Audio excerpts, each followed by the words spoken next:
বেশি দেরি করব না, দ্রুত শেষ করে দিব। সম্মানিত সভাপতি, সংগ্রামী সভাপতি, উপস্থিত রয়েছেন বিএনপির যুগ্ম মহাসচিব অ্যাডভোকেট আব্দুল সালাম আজাদ এমপি, উপস্থিত রয়েছেন বিএনপির কেন্দ্রীয় নির্বাহী কমিটির সমাজসেবা বিষয়ক সম্পাদক কামরুজ্জামান রতন এমপি, উপস্থিত রয়েছেন বিএনপির সহ আন্তর্জাতিক বিষয়ক সম্পাদক ফাহমিদা মুন্নি এমপি, আরেকজন রয়েছেন মমতাজ আলু এমপি, আরো মন্ত্রী ছিলেন এখানে, বিশেষ কাজের জন্য চলে গেছেন। ফাহিমান আসছেন এমপি, মমতাজ আলু, ইশরাক হোসেন বলেছে। বন্ধুরা, এতক্ষণ আপনারা বক্তব্য শুনেছেন এবং আজকের আয়োজন সম্পর্কে জেনেছেন। যারা জুলাই যোদ্ধা, জুলাই এই মহাবিপ্লবে যারা নিজেকে আত্মদান করে অংশগ্রহণ করে কেউ জীবন দিয়েছেন, কেউ আহত হয়েছেন, এদের পরিবারের সাথে এখানে কথা বলা এবং তাদেরকে নিয়ে এই অনুষ্ঠান। আমি জুলাই যোদ্ধা পরিবারের সকল সদস্য যারা সেই যুদ্ধে নানাভাবে ক্ষতিগ্রস্ত হয়েছেন সবাইকে আমি শ্রদ্ধা জানাচ্ছি। জুলাই আমরা পেয়েছি 17 বছরের সংগ্রামের ধারাবাহিকতায়। 17 বছর শেখ হাসিনা যে কদিন ক্ষমতায় ছিলেন, তিনি তার পরিবার, তার দলের লোক ছাড়া দেশের জনগণকে মানুষ বলে বিবেচনা করতেন। আহা, কি ব্যাপার, এত কথা বলছেন কেন আপনারা? বিবেচনা করতেন না। তিনি মনে করতেন এই দেশের সকল জমি, ল্যান্ড, সকল সম্পদ এটা হচ্ছে তার ভোগ করার জন্য এবং তার পরিবারের প্রাপ্য। ঠিক এইভাবেই তারা দেশ চলছে। ক্ষমতা এমন একটি বিষয়, এমন একটি ঘটনা, যে ক্ষমতা যদি কারো হাতে খুব বেশি মাত্রায় থাকে তাহলে সেই ব্যক্তিকে ক্ষমতা এবারে খেয়ে ফেলে, সেই ব্যক্তিকে নষ্ট করে দেয়, সে ভয়ঙ্কর স্বৈরাচারী হয়ে ওঠে। শেখ হাসিনা সেই আদর্শই বিশ্বাস করতেন। ক্ষমতায় আসতেন মিথ্যা কথা বলে, মানুষের সাথে প্রতারণামূলক প্রতিশ্রুতি দিয়ে ক্ষমতায় এসছে। আমরা তো শুধু তার আমল বলি, তার বাবার আমলও তাই ছিল। আমাদের নিজের কানে শোনা যে 6 আনাসের চাল খাওয়াবে, সেই সময় ডাল খাওয়াবে 8 আনাসের, এইরকম কথাবার্তা তখনও বলেছিল তারা। কিন্তু মানুষকে কি দিয়েছে? অশান্তি, মানুষকে দিয়েছে রক্তপাত, হত্যা, বিরোধী দলকে ঠিক মতো ঘুমাতে দেয়নি, আর সারা দেশের জনগণকে দিয়েছে দুর্ভিক্ষ। ঠিক একই তার মেয়ের সময় একই ধরনের ঘটনা। ক্ষমতায় আসলো, গণতন্ত্রের সব প্রতিষ্ঠান, সাধারণ মানুষ, বিরোধী দল একটা জায়গায় যে যাবে, যে সরকারের কাছ থেকে কোনো ধরনের নিরাপত্তা পাচ্ছে না, আদালতে যাবে, বিচারকের কাছে যাবে, ন্যায় বিচার চাই, আমি আমার বাড়ি ঘর পুকুর সব সন্ত্রাসীরা, আপনি একটা কিছু করেন না। আদালত শেখ হাসিনার আঁচলে বন্দী ছিল। একটা ন্যায়সঙ্গত ন্যায় বিচার আওয়ামী লীগের আমলে কেউ করেনি, শেখ হাসিনার আমলে কোনো আদালত, কোনো বিচারকই করেনি। যদি কেউ করার চেষ্টা করতেন, সে গুম হওয়ার সম্ভাবনা থাকতো এবং তাকে প্রাণের ভয়ে দেশ ছেড়ে পালাতে হতো। যেমন মোতাহার ঢাকা জেলা জজ একটা রায় দিয়েছিলেন ন্যায়সঙ্গত, একটা মামলা থেকে আজকের প্রধানমন্ত্রী জনাব তারেক রহমানকে খালাস দিয়েছিলেন। এইটাকে অপরাধ হিসেবে বিবেচনা করে সে এমন এক পরিস্থিতির মধ্যে পড়ল যে তাকে দেশ ছেড়ে পালাতে হচ্ছে। এই হলো শেখ হাসিনার আমল। এখন সেই আমলের কি নতুন করে কিছু বলার আছে? এই 17 বছরের সংগ্রাম, এর মধ্যে আমরা নতুন নতুন জিনিস পাচ্ছি। তার বাবারা বলে যেমন পেয়েছি দুর্ভিক্ষ, আরো নানা বিষয়, মানুষের লাশ পড়ে থাকতো কুকুর বিড়ালের সাথে, ঠিক এবারেও আমরা পেয়েছি গুম, বিচার বহির্ভূত হত্যা, ক্রস ফায়ার, গুপ্ত হত্যা, এইভাবেই চলেছে। তো যাক, এদেশের মানুষ কখনোই বেশি দিন অত্যাচার সহ্য করতে পারে না। এখানে আমাদের কামরুজ্জামান রতন বলেছে না বর্গির কথা, মারাঠা, ওরা ছিল মারাঠা, ভারতের একটা এলাকার একটা মানে শক্তি আর কি। তারা হাতে ক্ষমতা পেয়ে এমন অত্যাচারী হয়ে উঠলো, বাংলায় বারবার আক্রমণ করে, বাংলা শুধু না, বাংলা বিহার বিভিন্ন এলাকায় আক্রমণ করে মানে নারীদেরকে নির্যাতন করা, লুটপাট করা, এই কাজ করত। কিন্তু টিকতে তো পারেনি, দখল করতে পারেনি। আমাদের স্বাধীন নবাব আলীবর্দী খা বলি, সরফরাজ খা, তখন স্বাধীন নবাবদের আমল চলছে আমাদের রাজনৈতিক ইতিহাসে, তারা তাদেরকে বিতরিত করেছে, এই দেশ থেকে তাড়িয়ে দিয়েছে। তো সেই শক্তি, সেই সাহস এ জাতির তো রয়েছে, অনেকদিন সহ্য করতে পারে অত্যাচার, অবিচার, নিপীড়ন, কিন্তু এক পর্যায়ে রুখে দাঁড়াবেই, তাড়াবেই স্বৈরাচারকে, দাঁড়াবেই ফ্যাসিস্টকে। রক্তচোষা এবং রক্ত পান করা যে দানব, সেই দানবকে তাড়িয়েছে বাংলাদেশ থেকে। এখন একটি প্রশ্ন এসছে যে একজন পলাতক আসামি যদি কোনো দেশে পালিয়ে থাকে, সে কি সেই দেশ থেকে রাজনীতি করার সুযোগ পেতে পারে? রাজনীতি করার তো সুযোগ পেতে পারে না। ভারতে আশ্রয় দিয়েছে, ঠিক আছে, থাকুক, কিন্তু তাকে সেইখান থেকে বাংলাদেশের অভ্যন্তরে বিশৃঙ্খলা তৈরি করার জন্য অনর্গল অডিও রেকর্ড পাঠাচ্ছেন, বার্তা পাঠাচ্ছেন। এবং কালকে আনুষ্ঠানিকভাবে 5 তারিখ, যেদিন তার পতন হয়েছে, শত শত তরুণ ছাত্র, শিক্ষক, ছাত্র, কিশোর, কিশোরী, এদেরকে হত্যা করে জনতার বিপুল স্রোত আর তরঙ্গের মধ্যে সে পালিয়ে যেতে বাধ্য হল। সেই পলাতক ফাঁসির আসামি, যাবজ্জীবন জেলের আসামি, যার আরো অন্যান্য হত্যাকাণ্ডের মামলা বাংলাদেশের আদালতে বিচারাধীন, তাকে সাংবাদিক সম্মেলনে বক্তব্য রাখতে দেওয়া হচ্ছে। বাংলাদেশের সরকার প্রতিবাদ করেছে। আগেই এই ঘটনা শোনার সময় প্রতিবাদ করেছে কি জার্নালিস্ট ক্লাব নামে একটি সংগঠন। ইন্ডিয়ার সরকার বলছে যে এটার সাথে ইন্ডিয়ার সরকারের কোনো সম্পর্ক নেই। তো ইন্ডিয়ার সরকারের সম্পর্ক নেই তো সরকার তো যে কোনো একটা অনুষ্ঠান করতে গেলে তার পারমিশন লাগে। এটা সাউথ এশিয়ার সাংবাদিকদের একটা ক্লাব, তো সেটা ভারতের পারমিশন না নিয়ে করলো কি করে? আবার সেখানে বাংলাদেশের একজন পলাতক আসামি, সে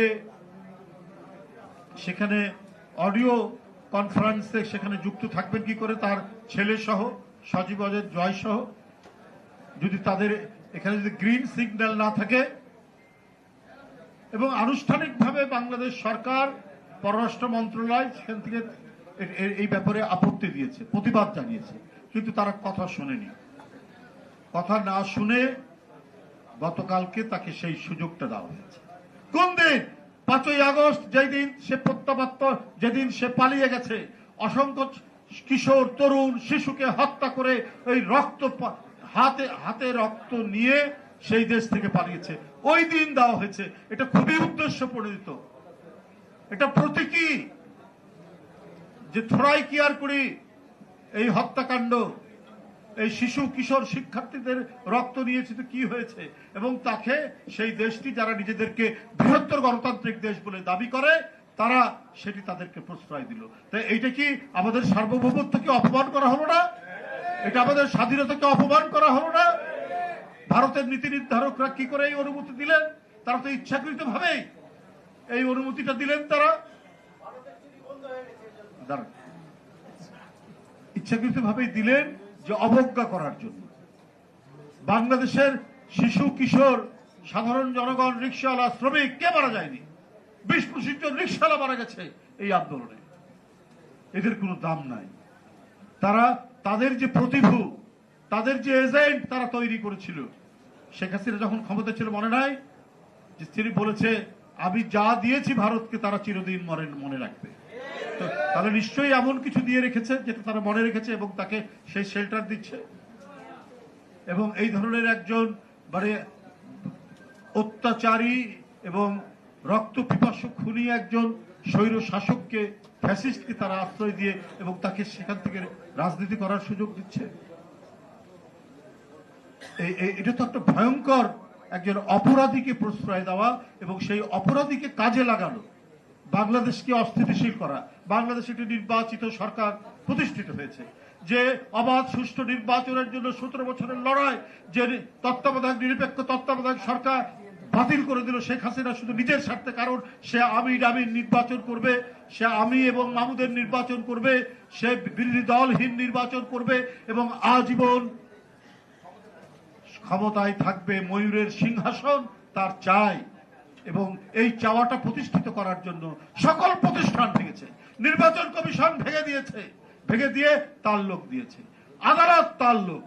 কোথাও মানুষের কোনো নিস্তার নেই, কোথাও মানুষের কোনো আশ্রয় নয়, মানুষ কোথাও কোনো জায়গা থেকে তার বেঁচে থাকার কোনো নিশ্চয়তা নাই। সেই সমাজ, সেই রাষ্ট্র প্রতিষ্ঠা করেছিলেন শেখ হাসিনা। তারপরেও শেষে টিকে থাকার জন্য জুলাইয়ে এত হত্যার পরেও তার কোনো ভ্রুক্ষেপ নেই। একটি আইন রয়েছে 1913 সালে এই হাসিনার আমলেই একটি আইন হয়েছে, সেটা হচ্ছে প্রত্যার্পণ আইন, এক্সট্রাডিশন আইন 1913 সাল। যদি কোনো অপরাধী ভারতে থাকে তাহলে সেটা ফিরিয়ে দেবে। 2013 সালে এই আইনটি হয়েছে। তো সেই আইন অনুযায়ী সেই আইনটা তৈরি হয়েছে কারণ দুই দেশের মধ্যে চুক্তি হয়েছে, এগ্রিমেন্ট হয়েছে, বন্দি বিনিময়। তাহলে এর প্রথম থেকে অন্তর্বর্তীকালীন সরকার থেকে এই কথাগুলো বলা হচ্ছে যে তাকে ফিরিয়ে দেওয়ার জন্য। সে অপরাধী, সে এখানে আদালতের মুখোমুখি হবে, বিচারের মুখোমুখি হবে, কিন্তু তাকে সেখানে ফিরিয়ে দেয় না। এখন সেখান থেকে তার রাজনৈতিক কর্মকাণ্ড পরিচালনার সুযোগ দেওয়া হচ্ছে। বড় দুঃখজনক সেই ঘটনা। তাহলে আমাদের স্বাধীনতা, আমাদের সার্বভৌমত্বকে, সমমর্যাদার ভিত্তিতে আমাদের সার্বভৌমত্ব টিকে থাকবে, তো সেটা আপনারা পার্শ্ববর্তী দেশ, আপনারা সেই সম্মান করবেন না আমাদেরকে, আমাদের সার্বভৌমত্বকে সম্মান করবেন না, আমাদের স্বাধীনতাকে সম্মান করবেন না। আপনারা ইচ্ছা মতো মানে শেখ হাসিনাকে দিয়ে ইচ্ছা মতো তারা দেশ তাদের মতো নিয়ন্ত্রণে রাখতে পেরেছিল, এখন তো নিয়ন্ত্রণে রাখতে পারবে না। এই কারণে তারা খুবই অসন্তুষ্ট। এই কারণে আবার হাসিনাকে টুলস হিসাবে, একটা যন্ত্র হিসাবে ব্যবহার করার চেষ্টা করছে বাংলাদেশে।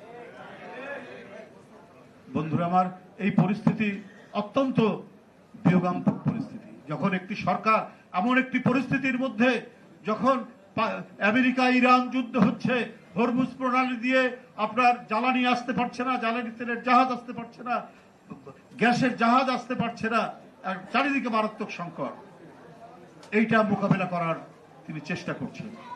তিনি একটা ফান্ড তৈরি করে, বিশেষ করে মালয়েশিয়া, ইন্দোনেশিয়া, এখান থেকে গ্যাস নিয়ে আসার চেষ্টা করছেন। বারবা থেকে তিনি গ্যাস দিতে যাচ্ছেন, বারবার সাথেও কথা হয়েছে। কারণ বারবা থেকে আমাদের যদি গ্যাস জ্বালানি আসে লাগবে 12 ঘন্টা, তো আমার যেটা তো অল্প খরচ হবে সেটাই তো আমরা নিব। কারণ মধ্যপ্রাচ্য থেকে আনতে গেলে প্রায় 5 থেকে 7 দিন লাগবে, আর আমেরিকা, অ্যাঙ্গোলা, যেখান থেকে গ্যাস আসে, আরো অন্যান্য দেশের এসব জায়গা থেকে আসলে লাগবে 15 দিন থেকে 1 মাস। তো সেই কারণে বারবার সাথে এই সরকার কথা বলেছে, বারবার সাথে কথা বলে বারবার থেকে আবার গ্যাস যদি জাহাজ আসে আবার 12 ঘন্টা সময় লাগে। তা আজকের যে সংকট, এই সংকট মানে মোকাবেলার জন্য প্রধানমন্ত্রীর যে নিরলস প্রচেষ্টা, সেই প্রচেষ্টায় তো কোনো ত্রুটি নেই। তিনি তো নিরন্তরভাবে কাজ করে যাচ্ছেন। এমন এক সময় আসলো যখন এই এই ফেব্রুয়ারির শেষ থেকেই যুদ্ধ শুরু হলো, ক্ষমতায় আসার পর থেকে। তো শেষ হয়ে এই সব সংকট মানে তাকে মোকাবেলা করতে হচ্ছে, এইসব সংকটকে অতিক্রম করতে হয়েছে। এবং যেভাবে অঙ্গীকারগুলো করেছেন, ফ্যামিলি কার্ড, কৃষক কার্ড, এগুলো বিতরণ শুরু হয়েছে, নানাভাবে তিনি এগুলো বিতরণ করছেন। শুধু তাই নয়, এইবারে এই বিষয়গুলো তো আমরা এখনো দেখি মিডিয়া কেন যেন শুধু নেতিবাচক দিকগুলোই দেখেন, আর ইতিবাচক দিকগুলো থাকে মানে মিডিয়া পত্রিকার ভিতরের দিকে, এটা সামনের দিকে নিয়ে আসেন না। কিন্তু সংকট, হ্যাঁ বলবেন মিডিয়ার স্বাধীনতা এটা শেখ হাসিনার আমল নয়, এটা তারেক রহমানের আমল। এখানে মিডিয়ার স্বাধীনতা আছে, কিন্তু তার যে ইতিবাচক কাজ, তার যে মানে ডেভেলপমেন্টের কাজ, তিনি যে জনগণের পক্ষে যে কাজগুলো করছেন, এগুলো বড় করে দেখান, এগুলো বেশি করে দেখান। এবারে যে ঋণ বিতরণ হয়েছে, কৃষি ঋণ, তার টার্গেট 100%-এর বেশি হয়েছে, 110% ঋণ বিতরণ হয়েছে কৃষকদের, এবং যে রিকভারি আদায়ের যে হার, সেটাও প্রায় 20% আপনার বেশি আদায় হয়েছে। তো এগুলো তো একটা পজিটিভ কাজ, ইতিবাচক কাজ। এই যে আপনার হাম এবং ডেঙ্গুর যে প্রকোপ যাচ্ছে, আপনারা জানেন যে ডেঙ্গু প্রতি বছর এই বৃষ্টির সময় অনেক মানুষকে আক্রান্ত করে, অনেক মানুষ মারা যায়। এর আগে ঢাকা দক্ষিণ সিটি কর্পোরেশনের ডেঙ্গুর ওষুধের জন্য সেখানে একটা বিল্ডিং করা হয়েছিল, সেখানে ওষুধ থাকবে। পরবর্তী দেখা গেল সেখানে কোনো ওষুধ নেই, সেইখানে আছে আপনার মোটর পার্টস, ভাঙা গাড়ি ইত্যাদি রাখা হয়েছে। তো সেই পরিস্থিতিতে নেই। সরকার নির্দেশনা দিয়েছে ডেঙ্গু রোগ টেস্ট করার জন্য সকল সরকারি হাসপাতাল ফ্রি টেস্ট করবে। এই সিদ্ধান্ত হয়েছে 4-5 দিন আগে। ডেঙ্গু টেস্টের জন্য কোনো টাকা লাগবে না। হামের যে টিকাদান, ইতিমধ্যে 2 কোটি টিকাদান সম্পন্ন হয়েছে, অর্থাৎ 80% কভারেজ হয়েছে। তো এগুলো মানে বড় করে আসে না, একেবারে ভিতরের দিকে আসে। তো সেগুলো আমরা মিডিয়ার ভাইদেরকেও অনুরোধ করব, আপনারাও হাসিনার বিরুদ্ধে আন্দোলন সংগ্রামে আমাদেরকে অনেক করেছেন, সহযোগিতা করেছেন, কিন্তু আপনাদের মালিক অধিকাংশই ছিল আওয়ামী লীগ। শেখ হাসিনা বেছে বেছে তার লোকদেরকে মিডিয়া দিয়েছিল। তো সুতরাং এখনো পর্যন্ত আমরা ইতিবাচক কাজগুলো আমরা সেইভাবে দেখছি না। সরকার যে এই সংকটের মধ্যেও, এই ক্রাইসিসের মধ্যেও যে ইতিবাচক কাজ করছেন, জনস্বার্থে কাজ করছেন, সেই কাজগুলো তুলে ধরতে হবে মিডিয়ায়। তো বন্ধুরা আমার, আমি আর বক্তব্য দীর্ঘায়িত করতে চাই না। জুলাই বিপ্লব আমাদের ইতিহাসের একটি যুগ সন্ধিক্ষণ, একটা যুগান্তকারী এই গণ অভ্যুত্থান তৈরি হয়েছে। এই গণ অভ্যুত্থান যে চেতনা, এই চেতনা লালন করতে হলে ছোট খাটো ঝগড়াঝাটি এইখান থেকে অতিক্রম করতে হয়ে আমাদের আসতে হবে। এটা যদি না আসতে পারেন, তাহলে আবার কোনো চোরা গলি দিয়ে পতিত ফ্যাসিস্ট যদি উত্থান হয়, তাহলে এই দেশে রক্ত গঙ্গা বয়ে যাবে। তিনি কাউকে বাঁচতে দেবেন না। যে বিপ্লবের চেহারা আমরা দেখেছি, এই চেহারায় একদিন কেউ ভাবতো না যে শেখ হাসিনার পতন হবে। কিন্তু শেখ হাসিনা মনে করেননি যে জনগণের যে একটা শক্তি আছে, প্রচন্ড শক্তি, বিশাল বোমের চাইতেও যে সেই শক্তি, ওটা বিস্ফোরিত হলে শেখ হাসিনার মতো হাজার হাজার ফ্যাসিস্ট উড়ে যেতে পারে, পতন হয়ে যেতে পারে, সেটা শেখ হাসিনা বিশ্বাস করতেন না। তিনি মনে করেছেন পুলিশ তার, র্যাব তার, বিজেপি তার, সবই তার, সুতরাং তাকে সরাবে কে ক্ষমতা থেকে? কিন্তু কোনো লাভ হয়নি। যখন উত্তরা থেকে জনতার ঢল, যখন যাত্রাবাড়ি থেকে জনতার ঢল, ওই ছোড়া মানে বৃষ্টির মতো, শ্রাবণের বৃষ্টির মতো গুলি ছুটছে, ওটাকে প্রতিহত করে যখন এগিয়ে আসছে, তখন শেখ হাসিনা, আপনি তো আর দেশে থাকার কথা বলতে পারেননি। আপনার পুলিশের গুলিও নিস্তব্ধ হয়ে গেছে। এই জাতি এমন এক সাহসী জাতি, অনেক দিন হয়তো নির্যাতন সহ্য করে, তারপরে যখন ঘুরে দাঁড়ায়, তখন স্বেচ্ছাচারী আর স্বৈরাচারের কোনো ইয়ে থাকে না। তো সুতরাং আমাদের এই জুলাইয়ের চেতনা ধারণ করে কাজ করতে হবে। যদি রাজনীতির ক্ষুদ্র কোনো বিষয় নিয়ে মনোমালিন্য হয়ে ওটাকে বড় করে তোলার চেষ্টা করেন, তাতে কারো লাভ হবে না, আমি বলে দিচ্ছি। যে আমারই ক্রেডিট বেশি, আমরা করেছি, আমরাই সব, এইটা ভাবলে ক্ষতি আপনারও হবে, সবারই হবে, দেশেরও হবে। দেশের সার্বভৌমত্ব, স্বাধীনতা, আপনি যে আজকে স্বাধীনভাবে কথা বলতে পারছেন, সেটা আর থাকবে না। যদি একবার পরাজিত শক্তির উত্থান ঘটে, এই দেশ চিরদিনের জন্য স্বাধীনতা হারাবে, আমি বলে দিলাম।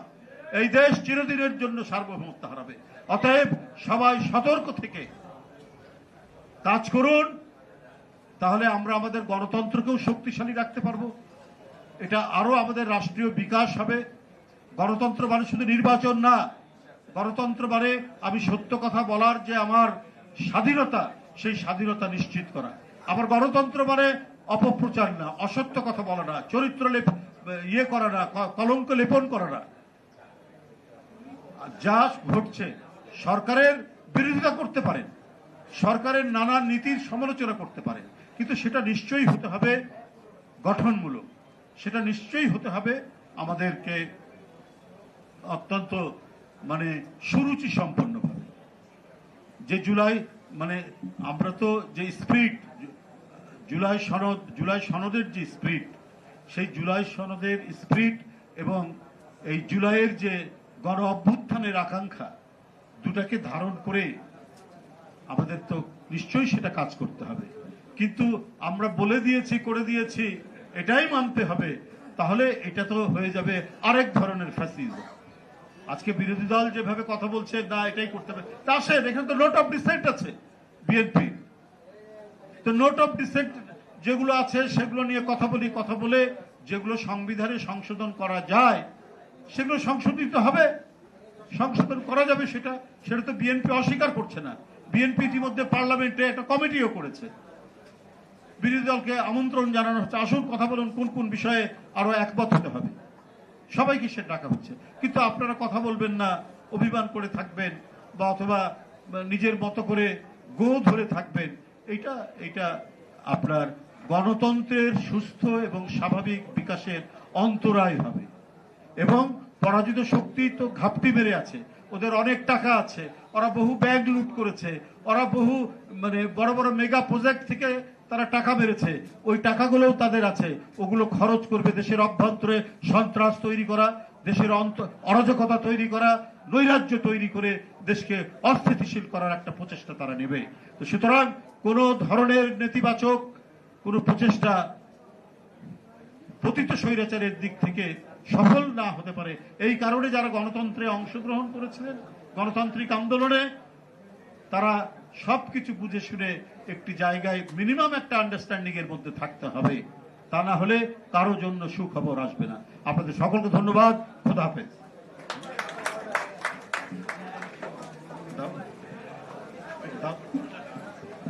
আপনারা সবাই বসেন, অনুষ্ঠান শেষ হয়নি, অনুদান আছে, অনুদান দিবে, আমরা একটু বসেন। সম্মানিত উপস্থিতি, আজকের অনুষ্ঠানের দ্বিতীয় পর্ব সম্মাননা স্মারক প্রদান ও অনুদান প্রদান। এই পর্যায়ে মোস্তফা জামান সমুদ্র এবং তার মাকে সামনে এসে সম্মাননা গ্রহণ করার জন্য অনুরোধ করছি।